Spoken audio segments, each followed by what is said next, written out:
To find the centre of any circle. ठीक है, question यही है, how to find the centre of a circle. बहुत ही इंपॉर्टेंट टॉपिक है दोस्तों। किसी भी सर्कल का सेंटर जो है वो कैसे पता करें, थ्रू कंस्ट्रक्शन। कहीं से? कंस्ट्रक्शन से। तो दोस्तों इस वीडियो में मैं यही आपको बताने वाला हूं, तो चलिए वीडियो को स्टार्ट करते हैं। नमस्कार दोस्तों, मैं नयन पाटीदार और आप सभी का स्वागत है आपके अपने channel MOM medicine of maths पर। ठीक है, चलिए क्वेश्चन नंबर 2 को सोल्व करेंगे। एक्सरसाइज 10.3 है, ठीक है, क्लास 9 मैथमेटिक्स। क्वेश्चन नंबर 2 बहुत ही इंटरेस्टिंग क्वेश्चन है दोस्तों, पता होना चाहिए हर एक स्टूडेंट को। तो दोस्तों आप एकदम सही जगह आए हो, एकदम सही वीडियो जो है वो उस पर आपने क्लिक करा है। तो दोस्तों आज हम देखने वाले हैं कि कंस्ट्रक्शन के थ्रू हम कैसे किसी भी सर्कल के सेंटर को पता कर सके। तो देखिए, जब आप यहाँ पर मान लीजिए मैंने बिना कैलकुलेशन से एक ऐसा ही सर्कल ड्रॉ कर लिया है। ठीक है, ये ड्रॉ हो गया है, जादू देखा दोस्तों, जादू। ठीक है, ये ड्रॉ हो गया है। अब देखिए पहली स्टेप क्या होगी, आप भी जो मेरे साथ साथ करते जाइएगा आपकी कॉपी में। इसके लिए आपको जो है वो कंपास चाहिएगा, रूलर। ठीक है, कंपास रूलर चाहिएगी और एक कॉपी चाहिएगी जो कि नॉर्मल है, कॉपी पेंसिल। ठीक है, तो कंपास और रूलर ले लीजिएगा और मेरे साथ साथ जो है वो स्टेप बाय स्टेप फॉलो करते जाइएगा, आपका सेंटर आ जाएगा। ठीक है, तो जो है वो जो मैं स्टेप्स बता रहा हूँ टोटल 3 स्टेप्स है। 3 स्टेप्स के बाद आपका सेंटर आपके सामने आपको नजर आने लग जाएगा। ठीक है, तो दोस्तों 3 स्टेप को हम फॉलो करेंगे। पहले स्टेप की अगर मैं बात करूं तो ड्रॉ 2 इक्वल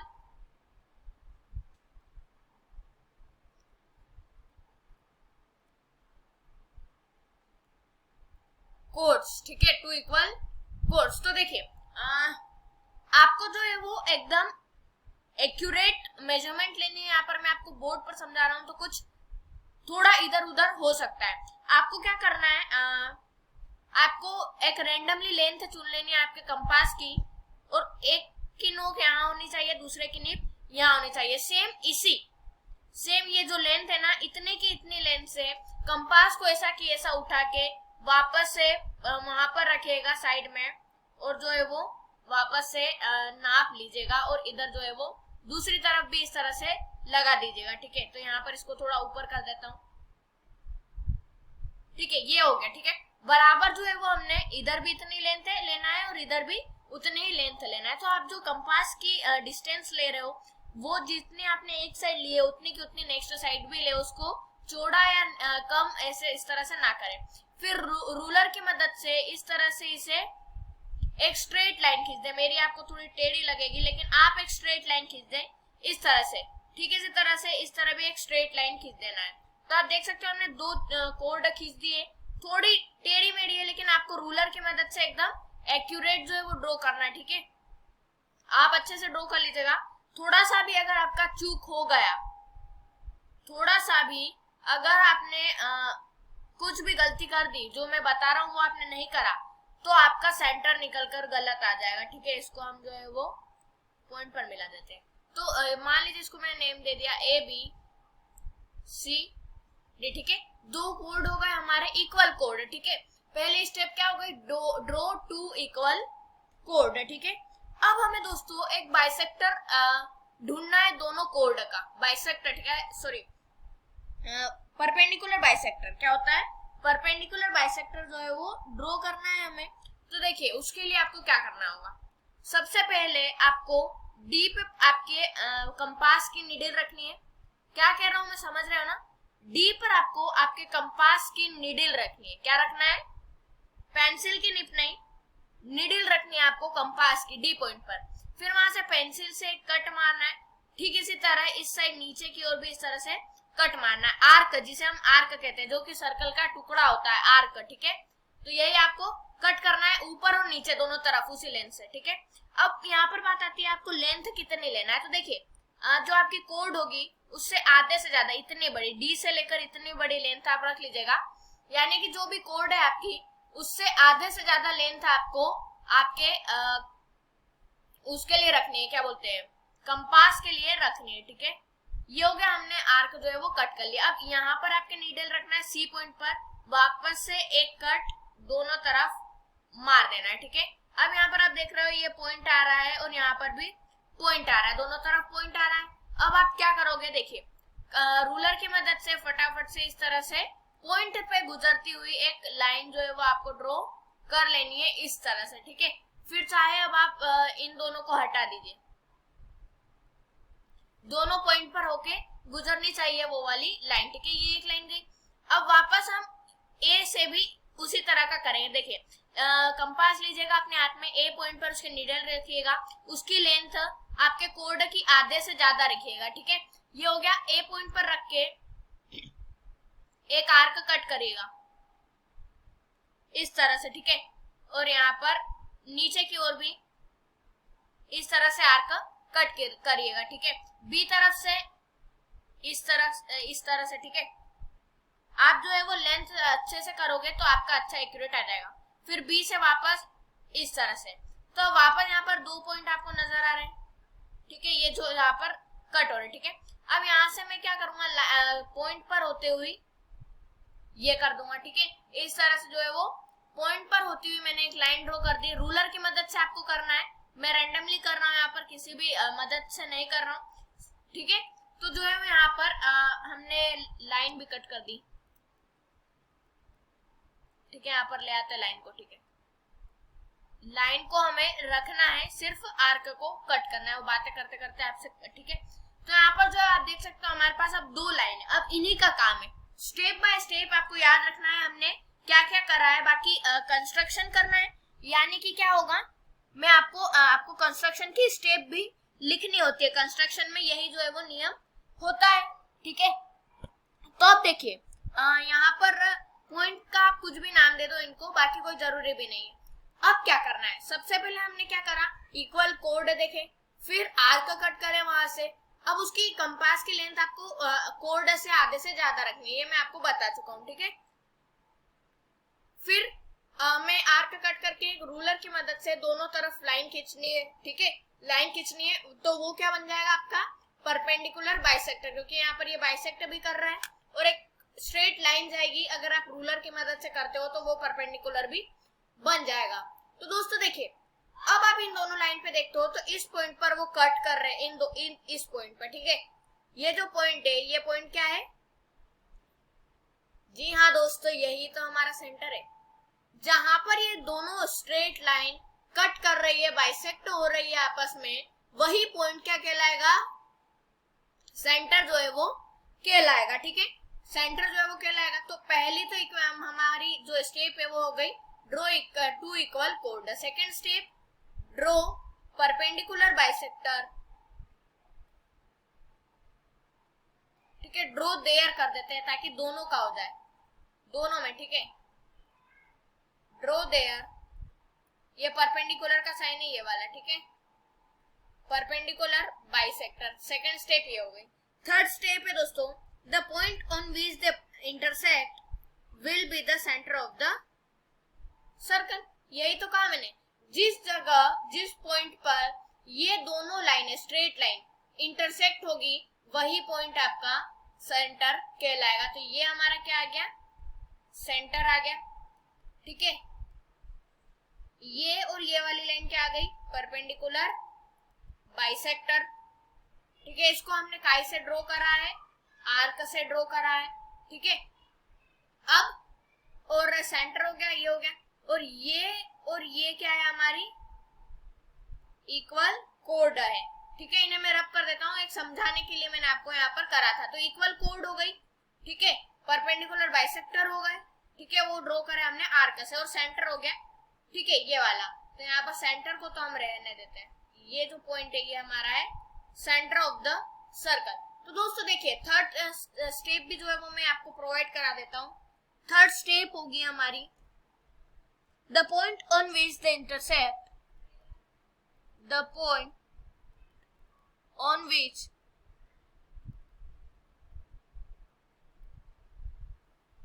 एक काम करते हैं, इसे जो है वो थोड़ा ऊपर कर लेते हैं ताकि नीचे यहाँ पर स्पेस अच्छा मिल जाए।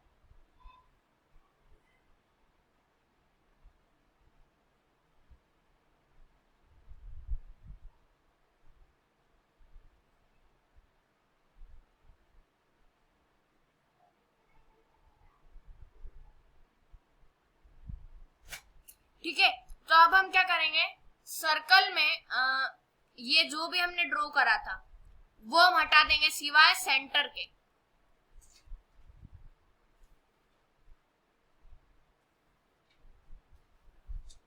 थर्ड स्टेप अभी मैं आपको लिखकर बता देता हूं। अरे सर्कल क्यों जा रहा है,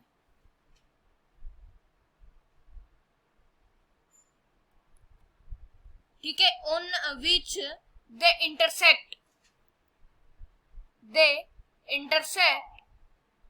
ठीक है, will be the centre of the circle.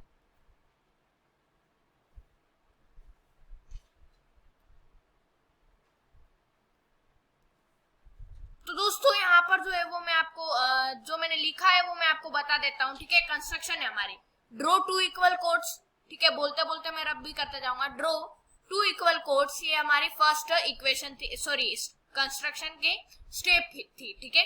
Second जो है वो है ड्रॉ देयर परपेंडिकुलर बाइसेक्टर, क्या है, draw there perpendicular bisector. Third है the point on which the intersect will be the centre of the circle. तो आप देख सकते हो सर्कल में अब मैंने रब कर दिया ताकि आपको समझ में आ जाए। यहाँ पर हमारे पास सिर्फ और सिर्फ सर्कल बच गया है, ठीक है। सर्कल जो है वो अब आपको देखने को यहाँ पर मिल जाता है विथ सेंटर, ठीक है। पहले हमारे पास सेंटर नहीं था, लेकिन अब आपको एक पॉइंट नजर आ रहा है, ये हमारा है सेंटर, ठीक है, सेंटर है, ठीक है। तो दोस्तों आप देख सकते हो कि अगर आपके पास सेंटर नहीं हो, सिर्फ और सिर्फ सर्कल हो, तो क्या करना है, इस तरह से इक्वल कोड ड्रॉ करना है। अभी रैंडमली बता रहा हूँ। फिर यहाँ से एक आर्क कट करा, इधर एक आर्क कट करा, यहाँ से एक आर्क कट करा, यहाँ से एक आर्क, ठीक है, यहाँ से ये, फिर इधर से ये, यहाँ से ये, इधर से ये, फिर क्या करेंगे हम, लाइन जो है वो ड्रॉ कर देंगे, ठीक है। तो ये वाला पॉइंट सेंटर आ जाएगा। तो ऐसे मैंने अभी रैंडमली करा है, तो ये जो है वो आपको स्टेप जो है वो करनी है इस तरह से, ठीक है। तो यही इसी तरह से जो है वो मैंने इस सर्कल की भी जो है वो सेंटर निकाली है। तो आपको रूलर व कंपास की मदद से करना है, बाकी अच्छे से करना है, ठीक है। रेंडमली आपको नहीं करना है मेरे जैसे, ठीक है। आपको जो है वो रूलर और कंपास की मदद चाहिए होगी, ठीक है। तो दोस्तों क्वेश्चन नंबर 2 में इतना ही था। अब हम क्वेश्चन नंबर 3 देखेंगे, ठीक है। क्वेश्चन नंबर 3 तो है, हाँ है, क्वेश्चन नंबर 3 जो है वो अब हम सोल्व करने वाले हैं। तो कुछ समय की और वीडियो बची है, तो चलिए चलते हैं क्वेश्चन नंबर 3 की ओर। Question number 3, if two circles intersect at 2 point, ठीक है, दो सर्कल क्या हो रहे हैं, इंटरसेक्ट हो रहे हैं, क्रॉस हो रहे हैं 2 पॉइंट्स पर, ठीक है। दोनों सर्कल 2 पॉइंट पर क्रॉस हो रहे हैं, यहाँ पर और यहाँ पर, ठीक है, दोनों जगह। अब हमें ये प्रूव करना है कि उनका सेंटर जो है वो perpendicular bisector of the common code, common code जो है उनकी कॉमन कोड है ए बी। तो यहाँ पर मैं सॉल्यूशन में लिखूंगा, सॉरी गिवन में लिखूंगा A B is a common कोड। दोनों सर्कल की कोड क्या है, ए बी जो है, ठीक है, दोनों सर्कल की। ये मैंने लिख दिया A B is a common कोड, ठीक है। तो इसी कोड पर जो परपेंडिकुलर बाइसेक्टर हो रहा है, ठीक है, उस पे क्या आ रहा है, यहाँ पर सेंटर जो है वो आ रहा है, ठीक है। तो कुल मिला के क्वेश्चन ये है, मैं आपको यहाँ पर लिखकर बता देता हूँ। हमें ये प्रूव करना है कि ये जो एंगल होगा ये 90 डिग्री होगा, क्योंकि यहाँ पर देखिए तभी हम परपेंडिकुलर प्रूव कर पाएंगे। हमें सेंटर तो पता है लेकिन परपेंडिकुलर बाइसेक्टर नहीं पता है, यही हमें बताना होगा। तो देखिए परपेंडिकुलर यानी कि जहां परपेंडिकुलर होगा वहां 90 डिग्री होगा। तो अगर हम इन दोनों एंगल्स को 90 डिग्री बता देते हैं तो क्या हो जाएगा, परपेंडिकुलर हो जाएगा। लेकिन तब भी बाइसेक्टर तो बचेगा, बाइसेक्टर तो बचेगा। अब जहां पर बाइसेक्टर होता है वहां पर एक लाइन, जो एक लाइन है उसमें क्या हो जाता है, बाइसेक्ट होने के कारण दो टुकड़ों में बढ़ जाता है। तो AM इक्वल टू BM, ठीक है। तो देखिए टू प्रूव में क्या आ जाएगा, एंगल जो होगा AMO, ठीक है, वो किसके इक्वल होगा, एंगल BMO के, और ये दोनों इक्वल होंगे 90 डिग्री के। दूसरी चीज हमें प्रूव करना है कि जो AM होगा वो BM के इक्वल होगा, ठीक है। क्यों, क्योंकि बाइसेक्टर क्या करता है, दो इक्वल पार्ट में डिवाइड जो है वो कर देता है, ठीक है। तो यहाँ पर जो है वो फिलहाल यही, ठीक है। अब देखिए सॉल्यूशन में क्या करेंगे हम, प्रूफ, ठीक है। ए और ओ डैश को, ठीक है, बी ओ और ओ डैश से कोंग्रेंट करते हैं। देखिए triangle A O dash and triangle B O dash, ठीक है, इन्हें कोंग्रेंट प्रूव कर देंगे। तो देखिए पहली चीज इक्वल आएगी वो है radius, O A O B के इक्वल आएगा। क्यों? क्योंकि रेडियस है तो O A is equal to O B because of radius. ठीक इसी तरह ओ डैश ए और ओ डैश बी भी इक्वल होंगे, O dash A O dash B भी इक्वल होंगे। क्यों? क्योंकि ये भी क्या है, रेडियस है।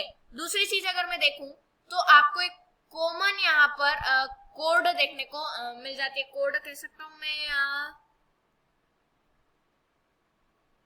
कॉमन है, ठीक है। ओ और ओ डैश क्या हो रहा है आप देख सकते हो, ये जो है वो दोनों के सर्कल में आ रही है, दोनों के सर्कल में ओ और ओ डैश आ रहा है। आप देख सकते हो दोनों सर्कल में ओ और डैश आ रहा है, तो मैं क्या लिखूंगा, O dash is equal to O dash, ठीक है। क्या रीजन आ जाएगा, कॉमन, ठीक है। ओ डैश जो है ये वाली लाइन, ठीक है, ये दोनों सर्कल में आपको देखने को मिलती है। तो इसी के कारण मैं कह सकता हूं कि triangle A O dash is congruent to triangle B O dash, ठीक है। अब इसी के कारण मैं कह सकता हूं कि जो एंगल होगा हमारा ए ओ डैश वो इक्वल होगा एंगल बी ओ डैश के। क्यों? क्योंकि दोस्तों by CPCT corresponding part of congruent triangle के कारण मैं कह सकता हूं कि जो एंगल होगा ये वाला वो इक्वल होगा इस वाले एंगल के। दोनों एंगल क्या होंगे, इक्वल होंगे, ठीक है। तो बाकी फिलहाल मैं रफ कर देता हूं, ठीक है। सिर्फ जो है वो ये रखेंगे कि ये जो दोनों एंगल है वो आपस में इक्वल है because of corresponding part of congruent triangle के कारण, ठीक है। तो इसको हमने रखा साइड में, ठीक है। Angle O dash is equal to angle B O dash, ये आपको पता है। अब देखिए अब हम क्या करेंगे, छोटे वाले ट्राइंगल पर जाएंगे। छोटा वाला ट्राइंगल यानी कि एम और बी एम ओ, ये वाला भी एम और बी एम ओ। अब ये तो हमें पता चल गया ये दोनों इक्वल है, ठीक है।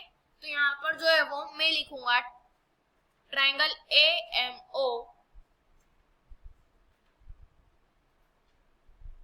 And triangle B M O, इसमें इक्वल क्या है, देखिए ओ ए और ओ बी क्या है, रेडियस है, ये तो हमें पता ही है। ओ ए और ओ बी रेडियस है यानी कि वो इक्वल होंगे। तो मैं लिख सकता हूँ आर ऑफ सर्कल या फिर रेडियस ऑफ सर्कल, ठीक है।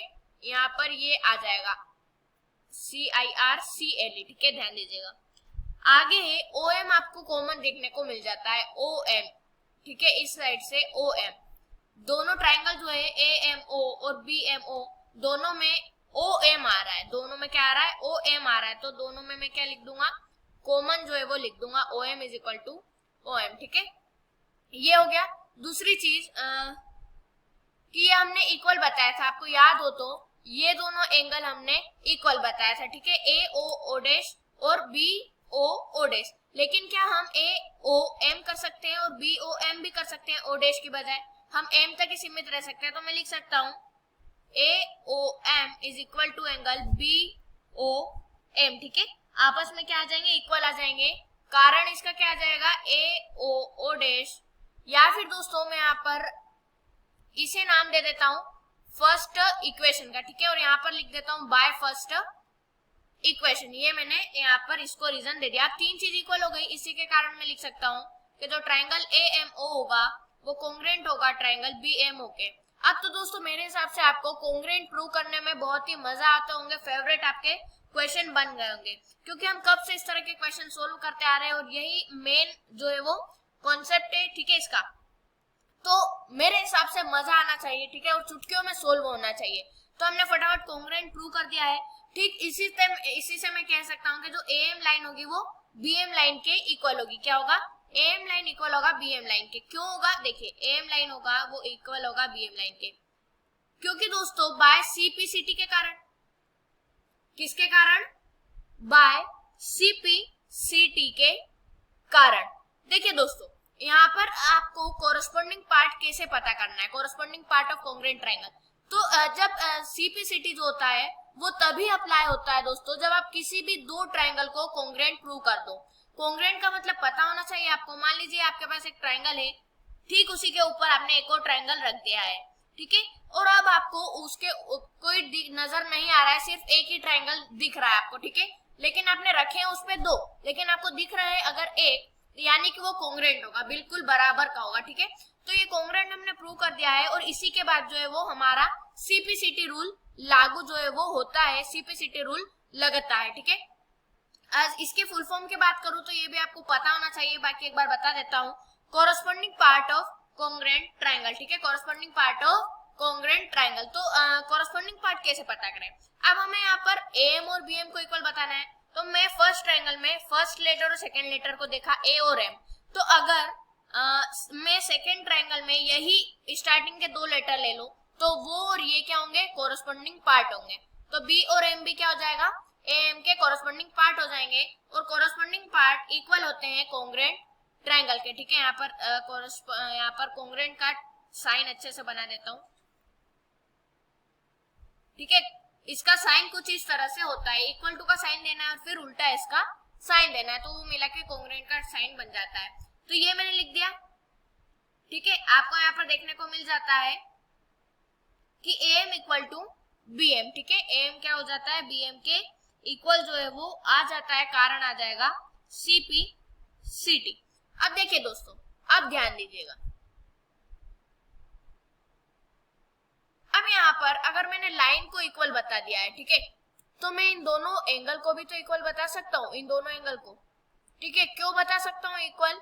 क्योंकि दोस्तों ये भी तो कॉरस्पोंडिंग पार्ट है, ए एम ओ और B M O, angle A M O और बी एम ओ भी क्या है, क्या है एंगल ए एम ओ और B M O, corresponding part. इसी ट्रायंगल के तो मैं क्या लिखूंगा, angle A M O equal होगा एंगल बी एम ओ के, ठीक है।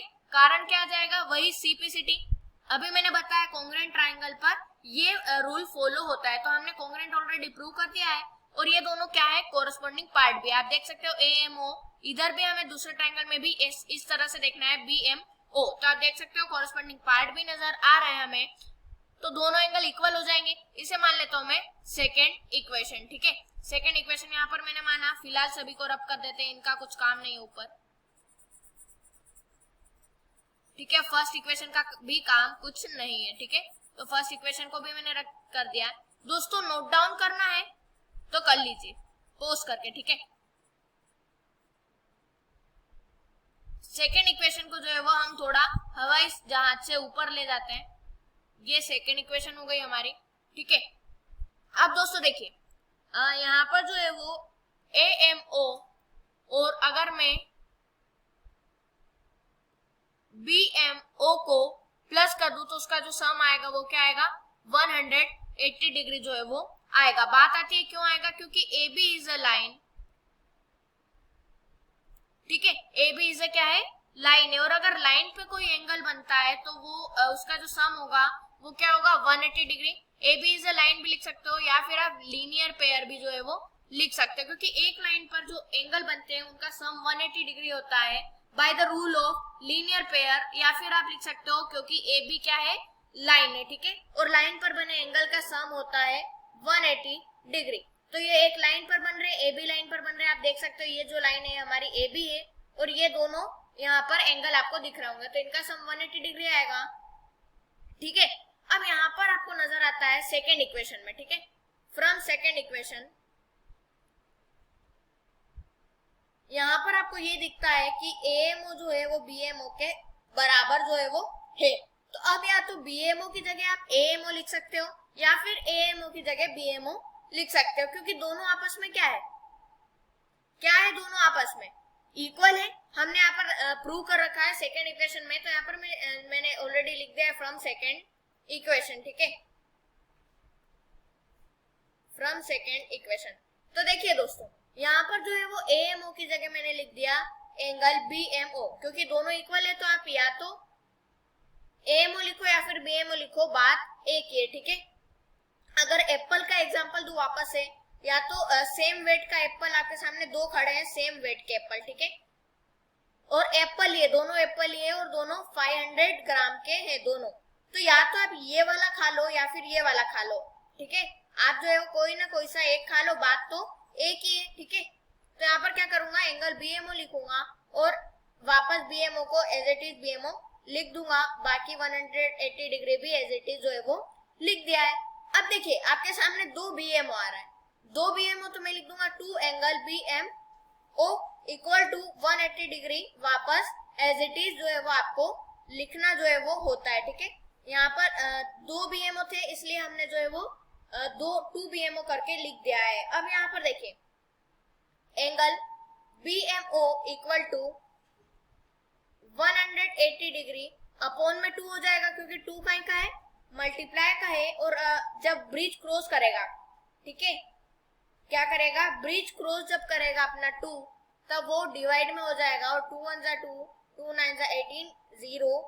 एंगल बीएमओ का क्या आ गई, एंगल बीएमओ की वैल्यू 90 डिग्री जो है वो आ गई। तो जी हाँ दोस्तों, अब जो है वो हमारा क्वेश्चन ये वाला तो सोल्व हो गया था, एम इक्वल टू बीएम वाला सोल्व ऑलरेडी हो गया था, ये वाला बाकी था ऊपर वाला, तो ये भी कुछ क्षणों में होने वाला है। तो देखिए बीएमओ इक्वल टू क्या आ गया, 90 डिग्री आ गया, ठीक है, बीएमओ आपको नजर आ रहा होगा 90 डिग्री। तो अब एएमओ इक्वल टू बीएमओ है, यानी कि अगर बीएमओ 90 डिग्री है तो एएमओ भी क्या होगा, 90 डिग्री होगा।